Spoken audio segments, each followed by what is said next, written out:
నమస్కారం, welcome to Janam Kosam journalism news. Station Ghanpur రిజర్వాయువులోకి దూసుకెళ్లిన కారు. జనగామ జిల్లా స్టేషన్ గన్పూర్ రిజర్వాయువులో ప్రమాదం జరిగింది. వేగంగా వచ్చిన ఒక కారు ఒక్కసారిగా నీటిలోకి దూసుకువెళ్లింది. ఈ ఘటనలో కారు డ్రైవర్ బుక్యా పవన్ గల్లంతు కాగా అతని కోసం గాలింపు చర్యలు కొనసాగుతున్నాయి. కారులో ఉన్న మరో ప్రయాణికుడు దారావత్ శరణ్కు స్థానికులు కాపాడారు.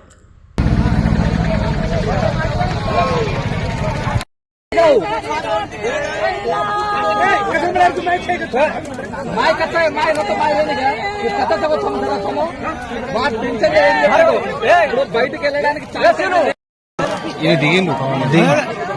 తెలుసా గంటూరు మాట్లాడుతున్నాను.